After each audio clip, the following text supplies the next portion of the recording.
Namaste, welcome to Vishwa Yoga. My name is Vishwa, and in this video I will talk about the pillars of Tantra practice. But before that, let me share the reasons for a seeker. In Bhagavad Gita, Krishna said, there are 4 reasons for seeking: desperation, curiosity, material success, or in search of knowledge. Usually, most seekers begin a path out of desperation to get over some pain or suffering.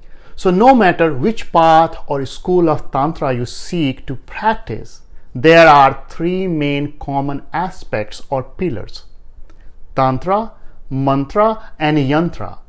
So now let's understand each of them individually. The first pillar is Tantra itself, as the system of practice, in which you learn to practice methodically. And for that, 3 important elements are required. 1 is a student, 2nd is qualified teacher, and 3rd is the teachings. Each element has at least 6 different levels or types, excluding the fake ones. But for the sake of time and simple explanation, I will summarize them in 3 different levels: beginners, intermediate, and advanced.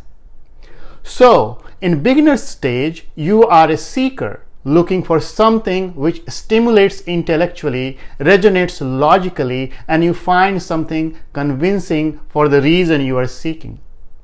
So you meet or come across a teacher sharing some knowledge and simple practices in a seminar or a workshop or a lecture, for example, this talk. So you do some small exercises or practices guided by him, and if that works, you get even more convinced. So now you start to further get curious to know more about this teacher and his teachings. In this stage, teacher is simply an instructor and you are a seeker.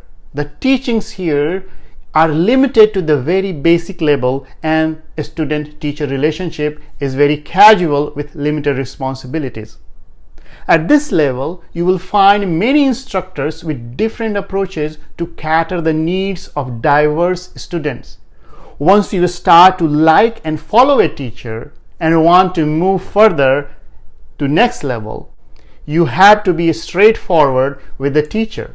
But at the same time, you have to be open if teacher speaks unpleasant truths. The next level is intermediate stage. Once you feel comfortable with a teacher in the beginner's stage and approached him for personal guidance, most likely you will receive few personal instructions for study and practice. And in most cases, students will have positive experiences. But now, from being a seeker, you are likely to become a student. But you will face many challenges, such as, let's say, if you came to a teacher to just work on some issue you had, and once that issue is resolved, you will leave. But if you continued, you will come across doing self-analysis, working on self-discipline, accepting your fears, your doubts, limiting beliefs, your conditioning, your ego, and more. Many don't stick here for a long. It takes enormous courage to follow a path of self-transformation and permitting ourselves to learn from a teacher. But once you decide to request him to be your teacher, and if he accepts, a true student-teacher relationship starts, and you experience gradual progress and transformation as you continue on the path. And now both of you can have reasonable expectations from each other. The next level is the advanced, in which very few get there. So I will keep it short. As a student, if you continue progressing on the path and showed the willingness and determination to dive deeper, your teacher may find you eligible for the next level of teachings. Once you are initiated in this stage, now the teacher acts as the master or guru, and a student acts as the disciple or shishya. Now a student is like part of the master's family. In this stage, the teacher imparts the finer details about the path in stages, which includes philosophy, yogic practices, rituals, and code of conduct. For this, the student needs to have full faith, commitment, trust, and surrender to the master and the teachings.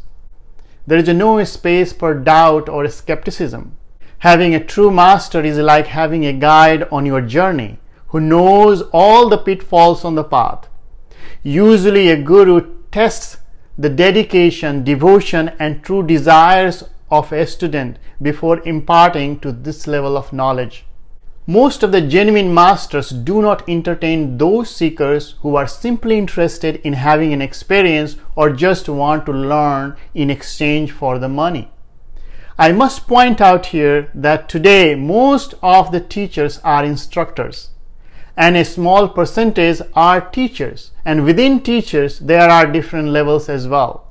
But true masters are guru, which come from a living tradition, and they are in a small number and only available to true seekers and students. So these were the three types of external teachers. But there is another teacher, which is the teacher within us, that compels us to find an external teacher to teach us the methods for unfolding teacher within us. The good instructors make you ready for teachers, and the teachers shape you for the masters. But remember, when the inner teacher or power of the soul compels you, the nature will bring you whatever you seek. Many people try to learn Tantra by reading the text, but unaware of the fact that beyond preliminary or basic practices, only a qualified teacher can correctly explain and reveal the next level of practices. As many practices in Tantric texts are veiled with a different meaning to protect the sanity from being misused. Some are considered preliminary to prepare a seeker to get established to the next level. The second pillar of Tantra is mantra. On a gross level, mantra is a special sound patterns, but on a deeper level, a mantra is the vehicle of consciousness. It is considered that the whole world is materialized and shaped through mantra. Mantra acts as the link between form and formless, or pure consciousness. It is said that without mantra there is no Tantra. A seeker is initiated by the teacher into different levels of a mantra yoga practice as he or she advances. The text defines mantra as mananat triyatiti mantra, means mantra is the procedure or the methods that frees and protects the mind from its own obsessive and compulsive thinking. On a high level, there are three types of mantra. One is Vedic, such as Om or Gayatri mantra. Second is Tantric, such as the Bij mantras of chakras. And third is Puranic, such as slokas or verses from Puranas. Though many Puranas use Tantric mantras, and Vedic mantra are also used in Tantra. There are 4 aspects and 6 different categories of the mantra based on its power or Shakti, which is beyond the scope of this video. The third pillar of Tantra is Yantra or Mandala. Yantras are geometric structures or diagrams used for rituals or worship. Once the student is established into a mantra practice, the teacher again initiates the student into yantra or mandala practice. During the tantric practice, yantra becomes the center of the universe symbolically. Yantras are considered as the form of consciousness. They are precise geometric constructions and have rich symbolism, and when explored, give a deeper understanding of the self and the divine. These yantra structures can be also visualized on our body or externally. The word yantra is derived from root yam, meaning to sustain or to hold the energy. In simplest meaning, any mechanical device, such as this mic or phone or any instrument which harnesses to aid the project is yantra. Tantra says, as the body is to the soul and oil is to the lamp, a yantra is to the deity.